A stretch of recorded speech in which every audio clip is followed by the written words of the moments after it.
అది చూసిన విజయ్ ఒక్కసారిగా గట్టిగా నవ్వుతాడు. అతని నవ్వు చిన్నగా మొదలై పెద్దగా మారుతూ వినడానికి చెవులు చిల్లులు పడేలా ఉంటుంది. నిన్నే ప్రేమిస్తా, ఒక CEO ప్రేమ కథ, పార్ట్ 175. అతనంత పెద్దగా ఎందుకు నవ్వుతున్నాడో అక్కడున్న వాళ్ళకి ఎవరికీ అర్థం కాదు. మెల్లిగా తన చైర్లో కూర్చున్న విజయ్ ఎదురుగా ఉన్న వాటర్ బాటిల్ నుండి కొన్ని మంచినీళ్లు తాగి తన చైర్లో రిలాక్స్ గా కూర్చుంటూ ఆకాష్ని కూల్గా చూస్తూ మళ్ళీ చిన్నగా నవ్వుతాడు. అతని నవ్వు చూస్తేనే ఇరిటేట్ అవుతుంటాడు ఆకాష్. ఏంటా నవ్వు? ఇక్కడ నా ముఖం మీద కోతులేమైనా ఆడుతున్నాయా అని ఇరిటేటింగ్ గా అరుస్తాడు ఆకాష్. విజయ్ అతన్ని చూస్తూ తన కూల్ వాయిస్ తో, ఆకాష్ నువ్వు మారవా? ఎప్పుడు అదే తొందరపాట. మొదటి నుంచి నువ్వు తొందరపాటుతోనే నాతో పెట్టుకున్నావు. ఇప్పుడు కూడా నీ అదే తొందరపాటుతో నన్ను ఢీ కొట్టాలని చూస్తున్నావు. ముందే చెప్పాను చదువుకుని సంతకం పెట్టు అని. విన్నావా అసలు నువ్వు? అందుకే ఇప్పుడు అనుభవిస్తున్నావు.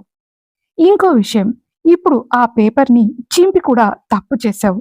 అది ఒక డూప్లికేట్ పేపర్ అని కిల్లింగ్ లుక్స్ తో ఆకాష్ని చూస్తూ, కాశీ ఒరిజినల్ పేపర్ నీ దగ్గర ఉంది కదా, అది బయటకు తీ.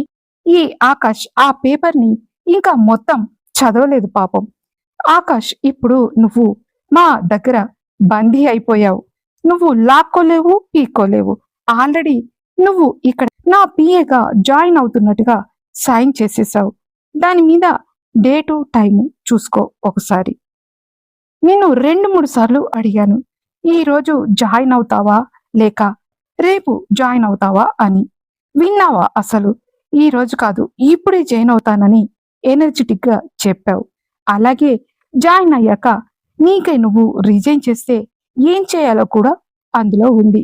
ఈసారైనా తొందరపడకుండా ఓసారి ఆ పేపర్ చదువుకో, లేదంటే నా CEO మిసెస్ స్వప్నిక విజయ్ తన పిఏ అయిన కాశీ చదివి వినిపిస్తాడు అని కాశీ వైపు చూసి, కాశీ ఓసారి చదివి ఈ సార్ గారికి వినిపించు అని అంటాడు విజయ్. మళ్ళీ సర్దుకుని, సరే పూర్తిగా వద్దు కానీ ఇక్కడ రిజైన్ చేసిపోతే ఏమవుతుందో ఒకసారి చదివి వినిపించు అని ఈవిల్ స్మైల్ ఇస్తూ అంటాడు విజయ్. కాశీ మెల్లిగా టెన్షన్ పడుతూనే, బాస్, ఆకాష్ గారు ఈ జాబ్ని రిజైన్ చేస్తే ఎస్ఎన్ఎస్ కంపెనీకి 250 కోట్ల రూపాయలు ఫైన్ కట్టాలి అని భయంగా చెప్తాడు కాశీ. అంతే, ఆ మాటలు విన్న ఆకాష్ ఒక్కసారిగా షాక్ అవుతాడు. ఏంటి, ఈ ముష్టి జాబ్ వదిలిపెడితే 250 కోట్ల రూపాయలు ఫైన్ కట్టాలా అని గట్టిగా అంటాడు. అంతే, రౌద్రంగా తన చైర్లోంచి విసురుగా లేచిన విజయ్ తన కోటు చివర్లు పట్టుకుని దులుపుతూ, డోంట్ టాక్ రబ్బిష్. మొన్నటి వరకు నువ్వు ఉన్నప్పుడు దివాలా తీసిన ఈ ఎస్ఎన్ఎస్ కంపెనీ షేర్స్ గురించి ఇంటర్నెట్లో ఇప్పుడు ఒకసారి నువ్వు సెర్చ్ చేసుకో. నేను టేకప్ చేసిన ఒక్క రోజులోనే ఈ కంపెనీ షేర్ వాల్యూస్ ఎంత పైకి పెరిగిందో ఒక్కసారి చూడు, నీకే తెలుస్తుంది అని సీరియస్ గా అంటాడు విజయ్. తన భర్త ఇచ్చిన జాబ్ని, తన కంపెనీని ఆకాష్ ఇన్సల్ట్ చేసి మాట్లాడినందుకు తట్టుకోలేకపోతుంది స్వప్నిక. ఏవన్నంటున్నావో చూసి అను ఆకాష్, ఇది ముష్టి జాబ్ అని అంటున్నావా? ఇక్కడ ఎవరో తెలుసా? విక్రమ్ రాయ్. ఇక్కడ ఉన్నది విక్రమ్ రాయ్. ఆయన రిప్యుటేషన్ ఏంటో తెలుసా నీకు? నువ్వు జాబ్ చేసే కంపెనీని, ఆ కంపెనీ బాస్ని బట్టి నీ జాబ్ వాల్యూ ఉంటుంది. జాబ్ కావాలని నువ్వు ఏ ఉద్దేశంతో అన్నావో కానీ ఇప్పుడు ఇలా మాట్లాడుతున్నావంటే నీలో ఏదో నెగటివ్ థాట్స్ తోనే ఇక్కడికి వచ్చావన్నమాట అని కోపంగా అంటుంది స్వప్నిక.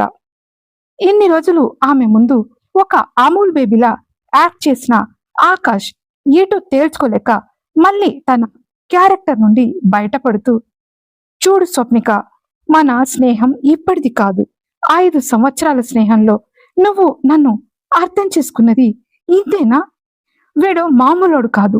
ఎక్కడి నుంచో వచ్చి మన ఇద్దరిని విడగొట్టాలని చూస్తున్నాడు. నన్ను నమ్ము స్వప్నిక, ఇప్పటికైనా వీడి వల్లో పడకు. ఈ మాయ నుండి బయటికి రా. నీ కంపెనీకి ఏదో అవుతుందన్న భయంతో నువ్వు అతనికి లొంగకు అని అంటూ అటు నుంచి నరుక్కు రావాలని స్వప్నికతో మంచిగా మాట్లాడడానికి ట్రై చేస్తాడు ఆకాష్. తనని వేరు చేస్తూ స్వప్నికని వాడితో కలిపి మాట్లాడుతున్నందుకు ఎక్కడలేని కోపం వస్తుంది విజయ్కి.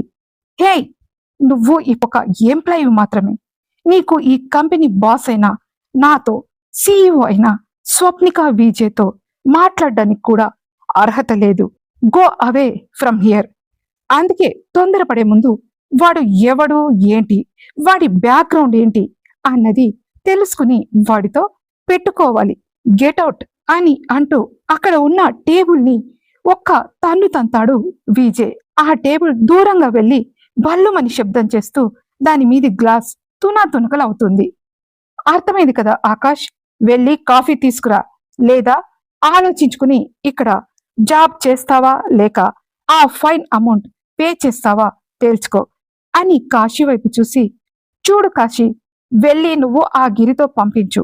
ఈ ఆకాష్కి టైం కావాలి, ఆలోచించుకుని రేపు జాయిన్ అవుతాడు అని ఇంకా షాక్ నుండి తేరుకొని ఆకాష్ వైపు తిరుగుతాడు విజయ్. సి మిస్టర్ ఆకాష్, రేపు సాయంత్రం లోపు నువ్వు ఆఫీస్కి వచ్చి నీ పని స్టార్ట్ చేయాలి, లేదా ఆ ఫైన్ ఇచ్చి వెళ్ళిపో.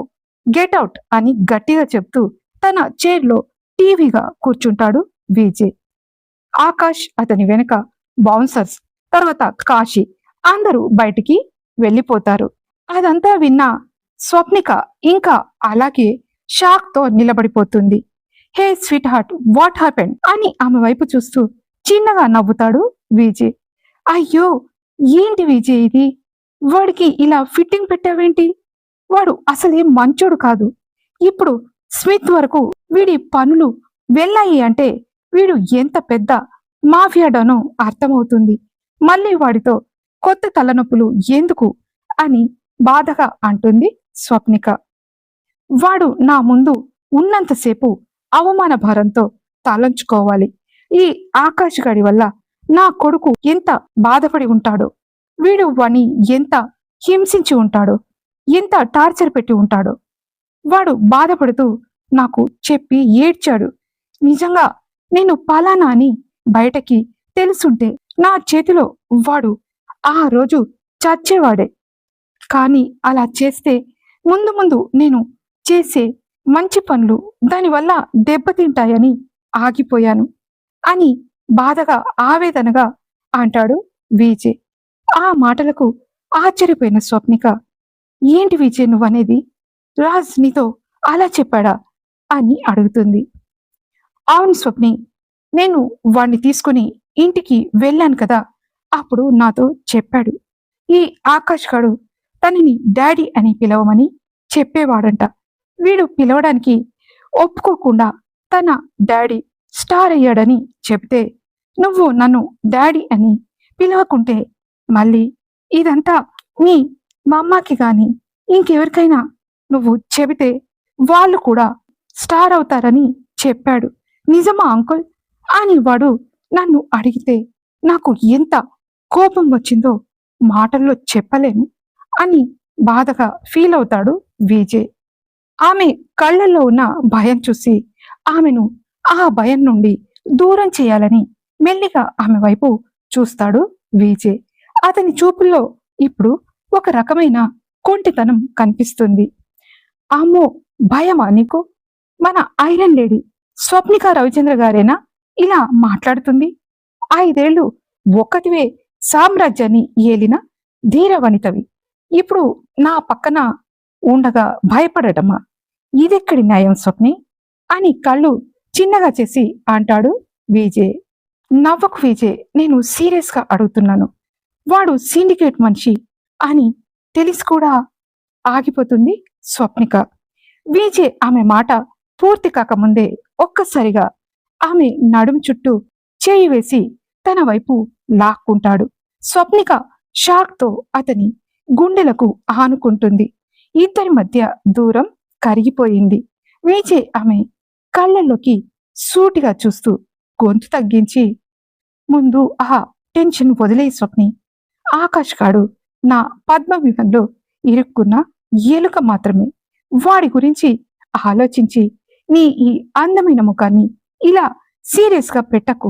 చూడు, నీ కనుబొమ్మల మధ్య ఒక చిన్న ముడత పడింది. అది నీ అందాన్ని తగ్గిస్తుంది అని అంటాడు విజయ్.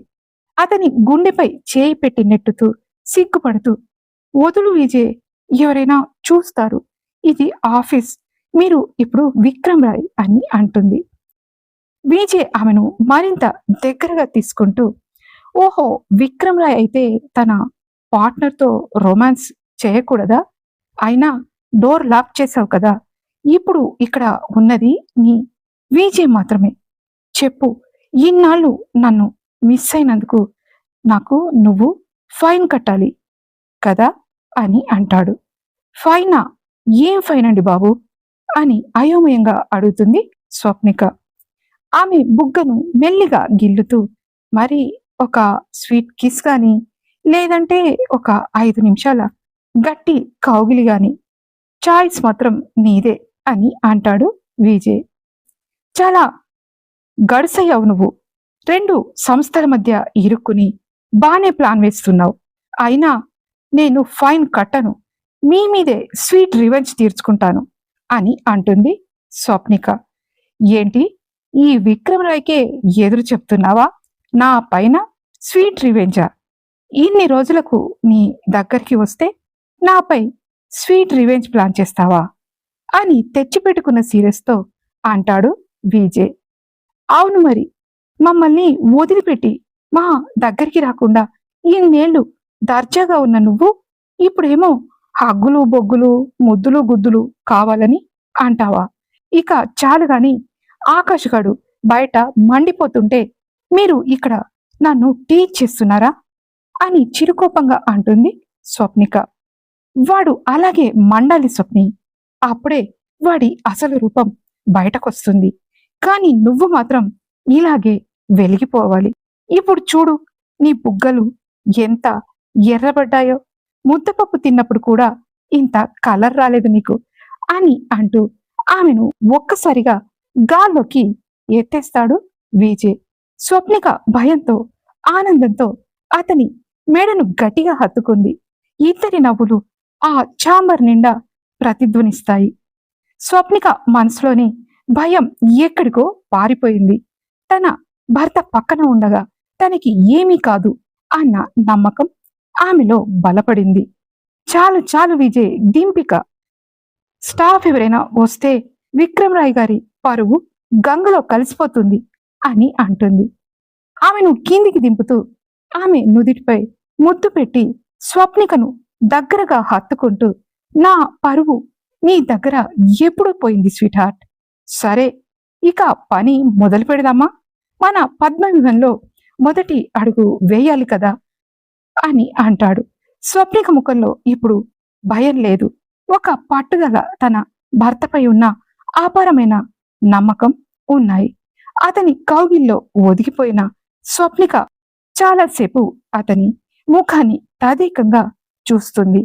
మెల్లిగా తన వేళ్లతో అతని ఎడమ ఐబ్రో పైన ఉన్న ఆ చిన్న స్కార్ ని తాకుతుంది. అది అతని అందానికి ఒక రకమైన రఫ్ అండ్ టఫ్ లుక్ ఇస్తుంది. విజయ్, ప్లాస్టిక్ సర్జరీ జరిగినప్పుడు ఈ గుర్తును తీయించలేదా?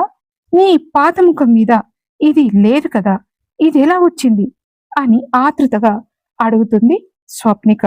విజయ్ ఒక్కసారిగా నవ్వుతాడు. ఆ నవ్వులో ఒక పవర్ఫుల్ మ్యాన్ యాటిట్యూడ్ కనిపిస్తుంది. ఒక చేత్తో ఆమె చేతిని పట్టుకుని తన మరో చేయిని ప్యాంట్ జేబులో పెట్టుకుని కిటికీ దగ్గరకు వెళ్తాడు. బయట సిటీని చూస్తూ మాట్లాడడం మొదలు పెడతాడు విజయ్. అది పోలేదు స్వప్ని, నేనే దాన్ని కావాలని ఉంచుకున్నాను. సిండికేట్ వాళ్ళ దృష్టిలో విక్రమ్ రాయ్ అంటే కేవలం ఒక బిజినెస్ మ్యాన్ మాత్రమే కాదు, ఒక ఇంటర్నేషనల్ డాన్. ఈ విక్రమ్ రాయ్ అనే రూపాన్ని, ఈ గంభీరమైన యాటిట్యూడ్ ని తీర్చిదిద్దింది ఇంటర్పోల్ చీఫ్ మిస్టర్ స్మిత్ గారు. నేను కోమా నుండి బయటపడ్డాక నన్ను కేవలం ఒక సామాన్యుడిగా బతికించడం కంటే ఈ దేశాన్ని పట్టి పీడిస్తున్న ఆ సిండికేట్ నెట్వర్క్ ని అంతం చేసే ఒక ఆయుధంలా మార్చాలని ఆయన నిర్ణయించుకున్నారు. నన్ను వాళ్ళు ఒక పవర్ఫుల్ వెపన్ లా మార్చారు. కఠినమైన డైట్, ప్రొఫెషనల్ ఫైట్ ట్రైనింగ్, నా ఫిజిక్, నా యాటిట్యూడ్ అన్ని చూసి వాళ్ళే నాకు ఆ గ్యాంగ్ లో ఒక హై పొజిషన్ ఇచ్చారు అని చెప్పిన విజయ్ ఒక్కసారి ఊపిరి వదులుతాడు. స్వప్నిక నిశ్శబ్దంగా వింటుంది. ఆమె కళ్ళ ముందు తన సాఫ్ట్ విజయ్ ఒక డేంజర్ మిషన్ లో ఉన్న పోరాట యోధుల్లా కనిపిస్తున్నాడు. సిండికేట్ కళ్ళల్లో పడటం అంటే మృత్యుతో చెలగాటమే. స్మిత్ నా కోసం అలాంటి సిచ్యువేషన్స్ క్రియేట్ చేశారు. ఒక డాన్ లాగా నన్ను వాళ్ళ దృష్టిలో పాడేలా హై రిస్క్ తీసుకున్నారు. వాళ్ళ నమ్మకాన్ని గెలవడానికి నేను ఎన్నో అగ్ని పరీక్షలు ఎదుర్కొన్నాను. ఆపరేషన్ డీల్ ఎదుర్కొన్నాను. అందుకే ఈ ఆపరేషన్ డీల్ చేస్తున్నాను అని అంటాడు విజయ్. అంటే అని వింతగా చూస్తుంది స్వప్నిక. అతను వెనక్కి జరిగి స్వప్నిక వైపు ఒక పదునైన చూపు విసురుతాడు. ఆమె అతని కొత్త రూపాన్ని చూసి మంత్రముగ్ధురాలైపోతుంది. ఆమెను సూటిగా చూసిన విజయ్ ఐవింగ్ చేస్తూ కొంటిగా నవ్వుతాడు. నిజం చెప్పాలంటే ఆ ఆకాష్ గాడు 5 ఏళ్లుగా నీ చుట్టూ తిరుగుతూ నిన్ను లొంగ తీసుకోవడానికి ట్రై చేసి ఫెయిల్ అయ్యాడు కదా. అందుకే సిండికేట్ వాళ్ళు వాడి వల్ల ఎలాగో కావట్లేదు. ఈ విక్రమ్ రాయ్ అయితే తన హ్యాండ్సమ్ లుక్స్ తో, తన పవర్ తో ఈజీగా ఆ స్వప్నికను బుట్టలో వేసుకుంటాడు అని నన్ను ఇక్కడికి అసైన్మెంట్ మీద పంపారు. వాళ్ళకి తెలియదు నేను వాళ్ళకి దొరకని దాన్ని మాత్రమే కాదు, నీకు దొరికిపోయిన నీ మొగుడు విజయ్ని కూడా అని అని అంటాడు విజయ్. వామ్మో, అంటే వాళ్ళు నిన్ను నమ్మి ఇక్కడికి పంపారా? మరి అంత నమ్మినప్పుడు మళ్ళీ ఈ లాస్యాన్ని నీ మీదకు ఎందుకు పంపిస్తున్నారు? నీ గతాన్ని కనిపెట్టమని ఎందుకు చెబుతున్నారు అని ఆశ్చర్యంగా అడుగుతుంది స్వప్నిక. విజయ్ ఒక్కసారిగా సైలెంట్ అవుతాడు. గ్లాసులోని నీళ్లు తాగుతూ, హే స్వీట్ హార్ట్, కాశీ ఇప్పటి వరకు కాఫీ పంపించలేదు, తెమ్మని చెప్పు అని అంటాడు. స్వప్నిక ఫోన్ చేసి కాఫీ కావాలని చెబుతుంది. ఇక్కడ సిండికేట్ మాస్టర్ ప్లాన్ అదే స్వప్ని. వాళ్ళు ఎవరిని గుడ్డిగా నమ్మరు. ఈ ఆకాష్ భూపతిగాడు నాపై డౌట్ రైట్ చేసి ఉంటారు. అందుకే వాళ్ళు లాస్యతో చెక్ చేసుకుంటామని అనుంటారు. సిండికేట్ లో ఎవరికి ఇచ్చిన అసైన్మెంట్ వాళ్ళు చాలా కేర్ఫుల్ గా హైడ్ చేస్తారు. లాస్య నా దగ్గరకు వస్తుందంటే అది నా ప్రేమను పరీక్షించడానికో లేక నా గతాన్ని తవ్వడానికో కావచ్చు. ఆమె కళ్ళు చాలా డేంజర్ స్వప్ని, కానీ నా వెనుక నువ్వు ఉన్నావని వాళ్ళకు తెలియదు. వాళ్ళ గ్రూప్ లో నేను ఒక మనిషిలా ఉంటూనే లోపల వాళ్ళ సామ్రాజ్యాన్ని కూల్చే అండర్ కవర్ ఆపరేషన్ డీల్ చేస్తున్నాను అని అంటాడు విజయ్. అంటే ప్రతి క్షణం నువ్వు చావ్ అంచున నిలబడి పోరాడుతున్నావా విజయ్? ఆ సిండికేట్ వాళ్ళకి నువ్వు అండర్ కవర్ ఏజెంట్ అని తెలిస్తే అంటూ వణుకుతున్న గొంతుతో అంటుంది స్వప్నిక. అతని పెదవులపై ఒక పవర్ఫుల్ చిరునవ్వు విరిసి అతని ముఖానికి మరింత అందాన్నిస్తుంది. అతను వచ్చి అక్కడ ఉన్న సోఫాలో కూర్చోగా విజయ్ ఎదురుగా మరో సోఫాలో కూర్చుంటుంది స్వప్నిక. తెలియదు స్వప్ని, తెలియనివని కూడా. విక్రమ్ రాయ్ అనే ముసుగు అంత బలమైనది. స్మిత్ నాకు ఇచ్చిన ట్రైనింగ్ అలాంటిది. మరి వాళ్ళకి నేను ఒక క్రూరమైన బిజినెస్ దాన్ని మాత్రమే. కానీ నా అసలు లక్ష్యం వాళ్ళ ప్రతి అడుగును ఇంటర్పోల్ కి చేరవేసి ఈ ప్రపంచం నుండి ఆ విషయాన్ని తుడిచేయడం. ఈ ఆపరేషన్ లో భాగంగానే నేను ఇక్కడికి వచ్చాను. నా కుటుంబం, నా ఆస్తి కాపాడుకోవడంతో పాటు ఆ సిండికేట్ తల నరకడం నా అసలు మిషన్ అని అంటాడు విజయ్. విజయ్ మాటల్లో ఒక తెలియని ధైర్యం, దేశభక్తి కనిపిస్తున్నాయి.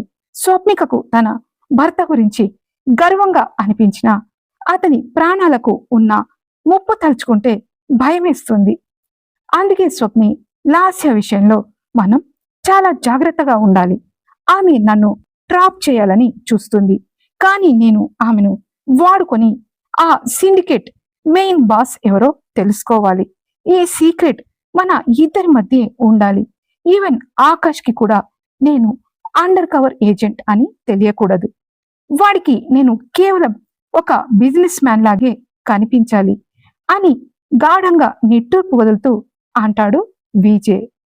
అతని వైపు ఆరాధనగా చూస్తూ, నువ్వు ఇంత డేంజర్ గేమ్ ఆడుతున్నావని నాకు తెలీదు విజయ్. కానీ నువ్వు విక్రమ్ రాయ్గా ఉన్నా, డాన్గా ఉన్నా, నాకు మాత్రం నా విజయవే. నీ వెంటే నేను ఉంటాను. నీ ఆపరేషన్లో నేను నీకు ఒక తోడుగా, నీ నీడగా ఉంటాను. మనిద్దరం కలిసి ఈ యుద్ధాన్ని గెలుద్దాం అని దృఢంగా అంటుంది స్వప్నిక. ఇంతలో డోర్ నాక్ అవడంతో విజయ్ వెళ్లి డోర్ ఓపెన్ చేయగా లార్జ్ కప్లో కాఫీ తీసుకుని టేబుల్ పై పెట్టి వెళ్ళిపోతాడు గిరి. వెంటనే విజయ్ మళ్ళీ డోర్ లాక్ చేసి కాఫీ కప్పుతో ఆమె దగ్గరకు వచ్చి కూర్చుంటూ స్వప్నిక పెదవులకి కాఫీ కప్పు అందిస్తూ, బీ రెడీ పార్ట్నర్. ఇప్పుడు మనం ఆడబోయేది ఒక హై ప్రొఫైల్ గేమ్. ఇందులో తప్పులకు తావులేదు. ఆకాష్ గడికి మనపై అనుమానం రాకూడదు. లాస్యకి మన రహస్యం దొరకకూడదు. లెట్స్ ప్లే ది గేమ్ అని అంటాడు విజయ్. స్వప్నిక ఒక సిప్ తీసుకుని అతని పెదవుల దగ్గర కప్పును పెడుతూ, all the best my dear డాన్ హబీ అని ఐవిన్ చేస్తూ అంటుంది స్వప్నిక. అప్పుడు విజయ్ ఎలా రియాక్ట్ అయ్యాడో తెలుసుకోవడానికి తర్వాతి పార్ట్ వినండి. ఇంత పెద్ద డీల్ ని విరాజ్ రవిచంద్ర ఉరఫ్ విజయ్ విక్రమ్ రాయ్ ఎత్తులు పై ఎత్తులు తెలుసుకోవడానికి వెంటనే సబ్స్క్రైబ్ చేసుకోండి. ఈ పార్ట్ మీకు నచ్చినట్టయితే లైక్ చేసి హైప్ ఇచ్చి కామెంట్ పెట్టండి. Thank you so much.